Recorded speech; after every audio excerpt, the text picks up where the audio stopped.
मेरा नाम अनुपम है और आज हम शुरू करते हैं एनसीईआरटी के विज्ञान विषय का अध्याय नंबर 7, जिसमें हम पौधों के बारे में जानेंगे। देखिए, जो हमारा चैप्टर है पौधों को जानिए। तो पौधों के बारे में हम क्या जानेंगे, पौधे हमारे किस किस तरह से काम में आते हैं, पौधे किस किस तरह से हम उनके द्वारा जो है लाभ प्राप्त करते हैं पौधों के द्वारा। तो आइए हम समझते हैं पौधों के बारे में।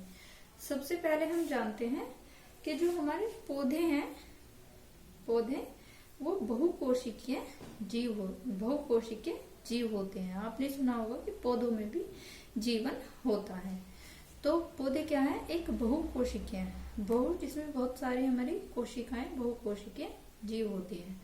और देखिए, पौधों से हमें क्या लाभ, पौधों से सबसे बड़ा हमें क्या लाभ है। पौधे जो हैं वो ऑक्सीजन को छोड़ते हैं, जो हमारे सांस लेने के लिए हमें आवश्यक होती है। तो ऑक्सीजन को छोड़ते हैं और हमारा CO2 को पौधे ग्रहण करते हैं। अब देखिए, पौधे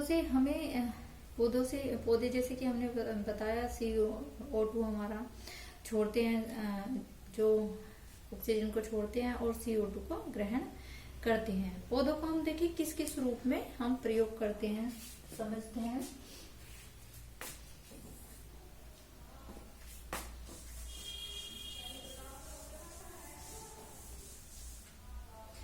पौधों को हम किस किस रूप में प्रयोग करते हैं। तो देखिए, पौधों से हमें क्या, पेड़ पौधों से हमें क्या,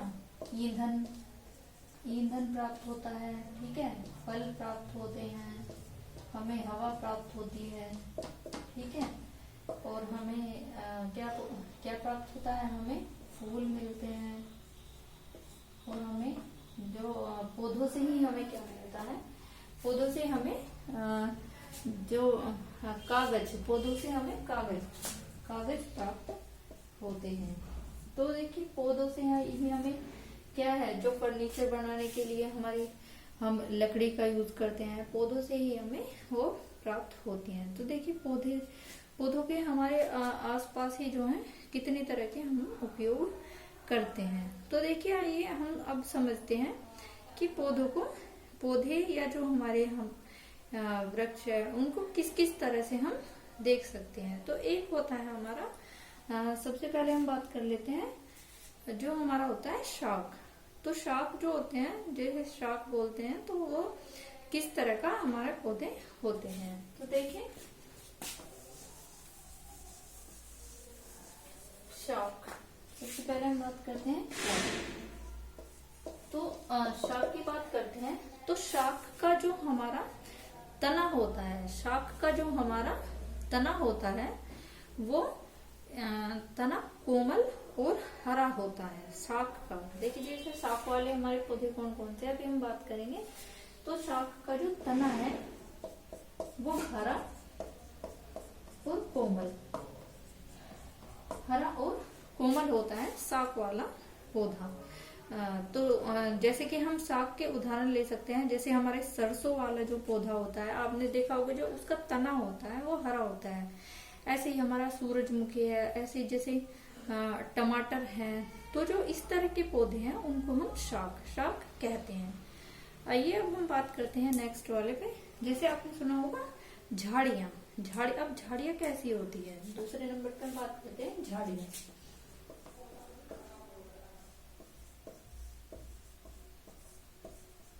झाड़ियां देखिए, जिनके जो तने होते हैं, उनकी जो तने होते हैं वो जमीन से ही लगे होते हैं, तने उनके जमीन से ही लगे होते हैं, और वो एक छोटे आकार के रहते हैं। तो जिनके तने जमीन से ही लगे होते हैं उनको हम क्या कहते हैं, उनको हम झाड़ियां कहेंगे।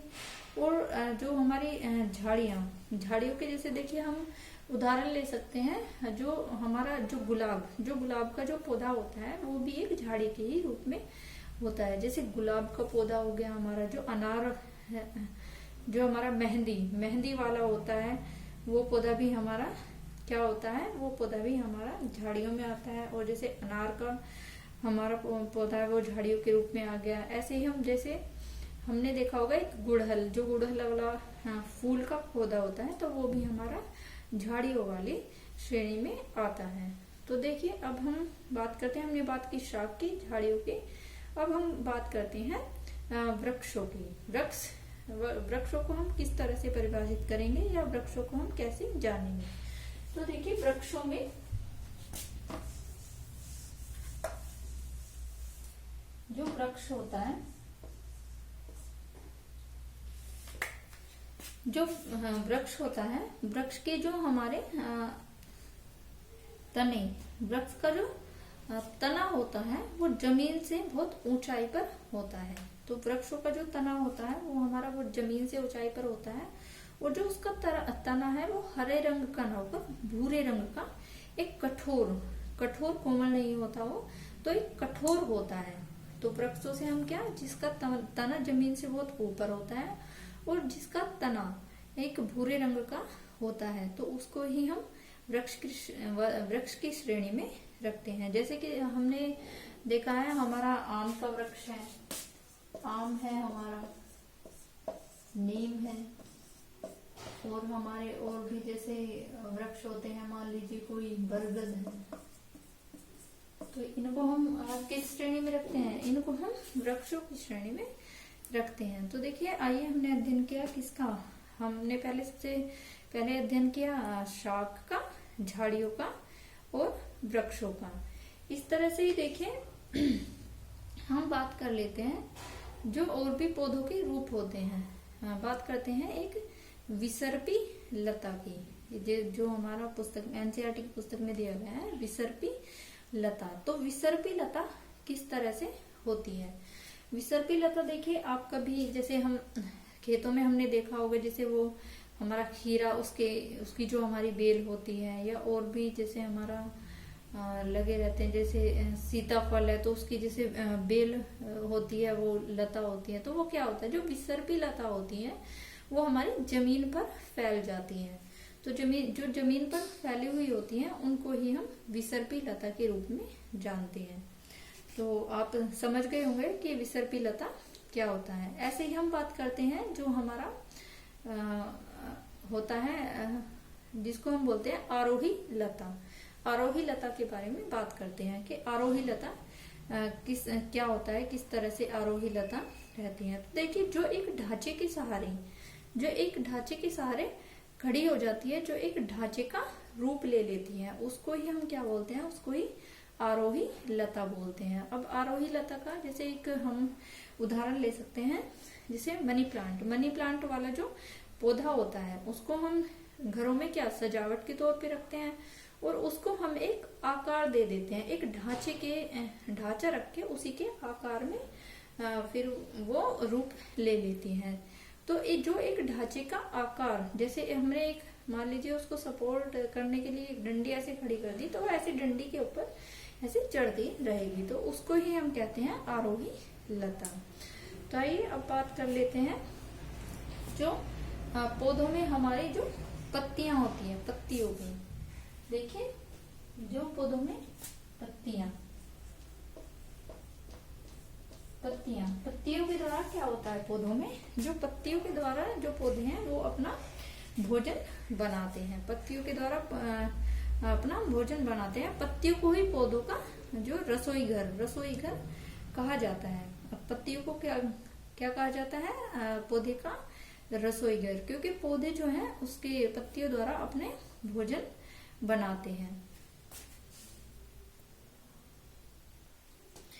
देखिए हम बात करें हैं पत्तियों की, जो पत्तियों के द्वारा क्या करते हैं, पौधे अपना भोजन बनाते हैं। तो पत्तियों में अब हम बात कर लेते हैं जो पत्ती, जैसे हमारी एक पत्ती हम बनाते हैं,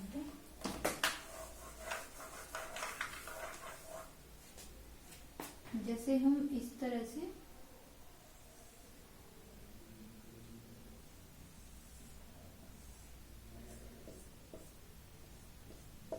ये हमने एक पत्ती बना दी।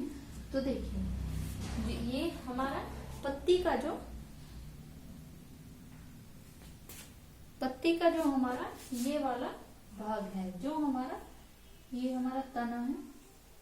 तो पत्ती का ये वाला भाग जो तने से जुड़ा होता है उसको ही हम क्या कहते हैं, पर्णवृत्त। पर्णवृत्त कहते हैं। तो पर्णवृत्त किसे कहते हैं, जो पत्ती का, आपने देखा होगा जो पत्ती जो जुड़ी हुई होती है तने से एक डंडी के माध्यम से, तो हम इसी जो हमारे जिसके माध्यम से ये जुड़ी हुई होती है पत्ती तने से, तो उसको ही हम क्या कहते हैं, पर्णवृत्त कहते हैं।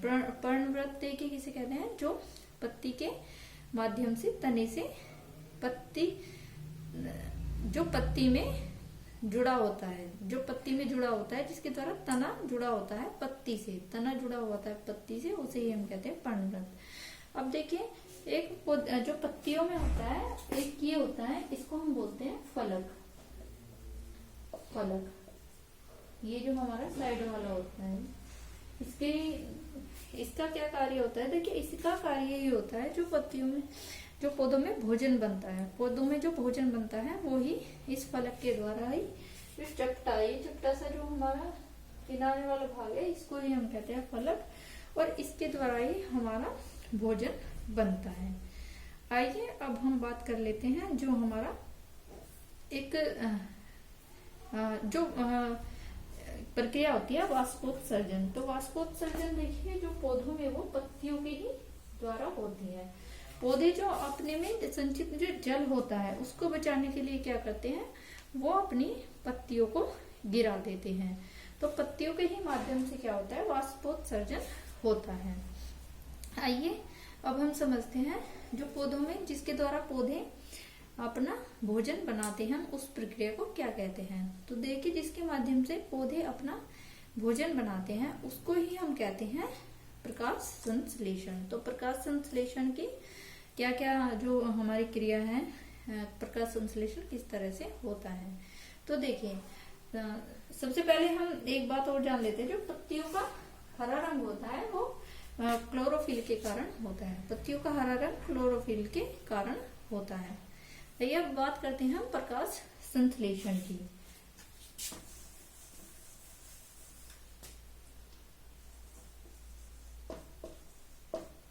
प्रकाश संश्लेषण देखिए प्रकाश संश्लेषण में क्या होता है। प्रकाश संश्लेषण में जो हमारे पौधे हैं जो सूर्य की उपस्थिति में अपना भोजन बनाते हैं, तो उसके सूर्य की प्रकाश की उपस्थिति में, तो देखिए जो पौधे क्या करते हैं उस क्रिया में हमारा क्या करते हैं, जो CO2 को हमारा ग्रहण करते हैं और O2 को छोड़ते हैं। तो सूर्य के प्रकाश की उपस्थिति में भोजन अपना जो पौधे अपना भोजन बनाते हैं उसको ही प्रकाश संश्लेषण हम कहते हैं। देखिए प्रकाश संश्लेषण की जो पूरी प्रक्रिया वो हम आगे की जो पुस्तक है उनमें पढ़ेंगे। इसी में इतना ही समझाया गया है कि प्रकाश संश्लेषण जो पौधों के हमारे भोजन बनाती है तथा CO2 को छोड़ते हैं और O2 जो CO2 को हमारा ग्रहण करते हैं और O2 को छोड़ते हैं। तो प्रकाश संश्लेषण क्या है, पौधों के जो भोजन बनाने की एक प्रक्रिया को हम प्रकाश संश्लेषण कहते हैं।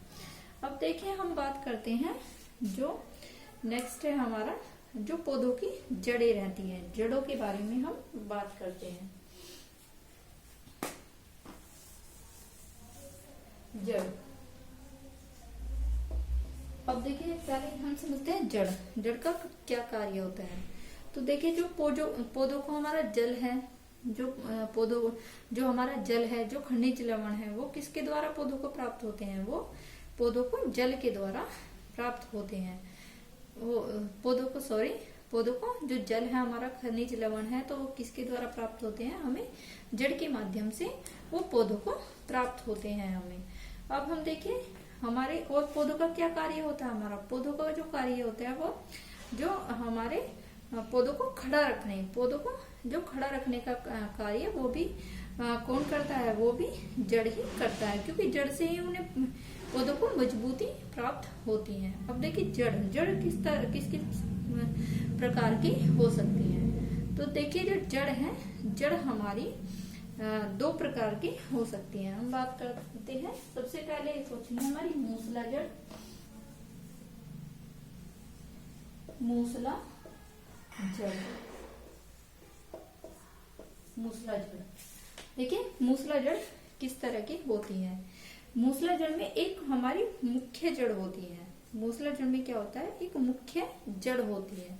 जैसे कि देखिए मूसला जड़ में एक ऐसे एक ये मुख्य जड़ है और बस इस तरह से हमारी रहती है। एक ये मुख्य जड़ है, इसके माध्यम से जो पौधा है वो फड़ा हुआ रहता है। तो इसको ही हम क्या कहते हैं, इसको ही हम मूसला जड़ कहते हैं। देखिए जैसे हमारे मूलिका गाजर का जो पौधा होता है उसमें एक मूसला जड़ हम उसको ही कहते हैं, जो जिसमें एक जड़ प्रमुख होती है। जैसे मूलिका और गाजर वाला पौधा होता है तो उसमें हमारी मूसला जड़ रहती है। आइए अब हम समझते हैं जो दूसरी जड़ है वो होती है हमारी, जो दूसरी जड़ होती है हमारी रेशेदार जड़। रेशेदार जड़, अब देखिए रेशेदार जड़ कैसी होती है।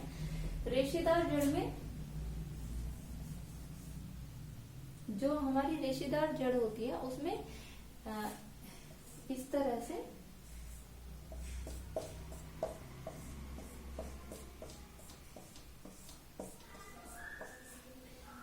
कोई रेशेदार जड़ में कोई मुख्य जड़ नहीं होती, उसमें जो बहुत सारी जड़ आपस में मिली रहती हैं। तो उसको ही हम कहते हैं कि एक कोई मुख्य जड़ ना होकर जड़ जो है उसमें फैली रहती हैं। तो जड़ मूसला जड़ में हमने क्या देखा था कि उसमें एक जड़ हमारी प्रमुख होती है, लेकिन जो हमारी रेशेदार जड़ें होती हैं उसमें जो जड़ है वो अलग अलग तरह से फैली रहती है। इनको ही हम रेशेदार जड़ कहते हैं। तो देखिए हमने समझा जो हमारे पौधे हैं वो किस किस तरह से हमारे लिए उपयोगी है, पौधों में किस किस तरह की प्रक्रिया होती है। आइए हम बात कर लेते हैं अब जो हमारे फूल होते हैं। तो फूल की बात करते हैं।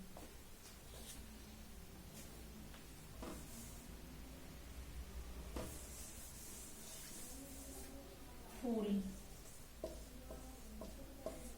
देखिए फूल में जो सबसे पहले है, फूल में जो सबसे बाह्य भाग होता है उसको हम, जैसे फूल है हमारा तो उसकी जैसे हमारी एक पंखुड़ी, देखिए फूल तो मुझे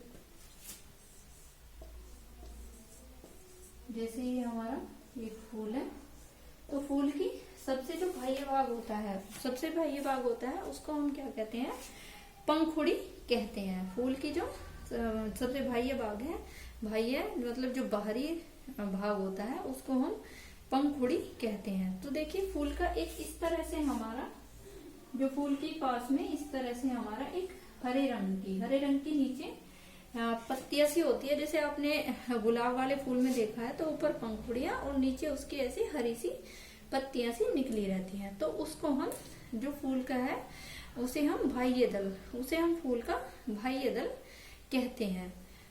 तो हमने समझा फूल के बारे में। जो फूल है हमारा उसमें हमारा जो सबसे बाहरी वाला भाग है उसको हम पत्तियां कहते हैं, और जो हमारी एक जो हरे रंग की छोटी छोटी फूल के नीचे पत्तियां रहती हैं उसको हम बाह्य दल कहते हैं। अब हम देखें फूल के जो अंदरूनी भाग हैं उनकी बात कर लेते हैं। फूल के अंदरूनी भाग की, तो जो हमारे फूल हैं उसमें दो तरह के हमारे अंदरूनी भाग रहते हैं। एक हमारा देखिए रहता है, एक हमारा होता है स्त्रीकेसर और एक होता है हमारा पुंकेसर। तो देखिए अब हम बात करते हैं सबसे पहले जो फूलों के आंतरिक भाग में स्त्रीकेसर की। तो स्त्रीकेसर क्या होता है, स्त्रीकेसर देखिए जो हमारा स्त्रीकेसर भाग है वो जो फूलों का मादा जनन अंग होता है जो फूलों के एकदम सबसे नीचे वाले भाग में होता है, या सबसे जो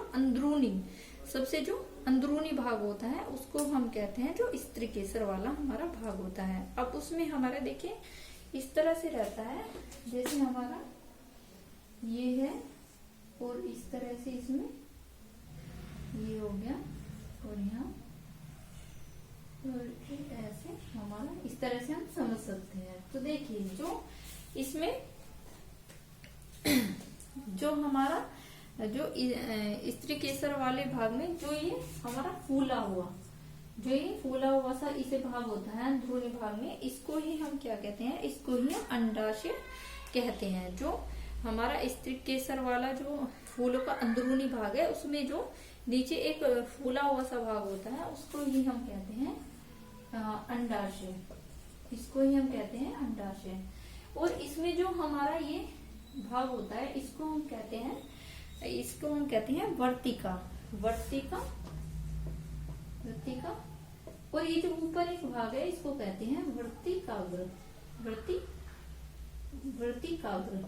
तो देखिए, जो एक हमारा सबसे अंदरूनी भाग है, उसको हम क्या कहेंगे फूलों में, अंडाशय। फिर हमारा ये वाला भाग वर्तिका, और जो सबसे ऊपर वाला भाग होता है, उसको हम कहते हैं वर्तिकाग्र। तो ये जो हमारा जो हमारे एक फूल का मादा जनन वाला भाग होता है स्त्री केसर। ऐसे ही हम देखिए बात करते हैं जो हमारा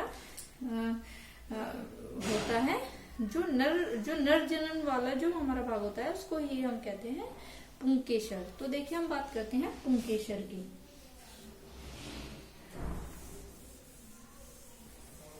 पुंकेसर, देखिए पुंकेसर में हमारे भी 3 भाग होते हैं। जैसे हमारा एक होता है जो हमारा पुंकेसर, और एक जो हमारा होता है तंतु, और जो हमारे सबसे ऊपर वाला भाग होता है, उसको कहते हैं जो पराग कण होता है। देखिए जैसे आपने आपने देखा होगा एक गुड़हल वाला, तो जो इस तरह से रहते हैं हमारे, ये हमारी डंडी से रहती हैं, तो इसको ही हम कहते हैं, इसको हम क्या कहते हैं, देखिए पुंकेसर। और जो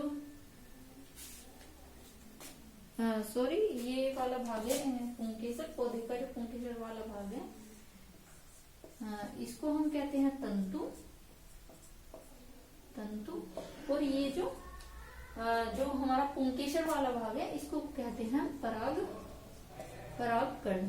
देखिए ये जो ऐसे डंडी सी निकली हुई होती है, इसको हम कहते हैं परागकण। तो देखिए इस अध्याय में हमने क्या अलग अलग तरह से हमने पौधों के बारे में समझा कि पौधों में किस किस तरह के हमारे भाग होते हैं, जो हमारे किस किस तरह से हमारे पौधे हमारे लिए उपयोगी हैं, या कितने वर्गों में हम पौधों को डांट सकते हैं। तो इसी तरह से हम बात करते हैं पौधों की।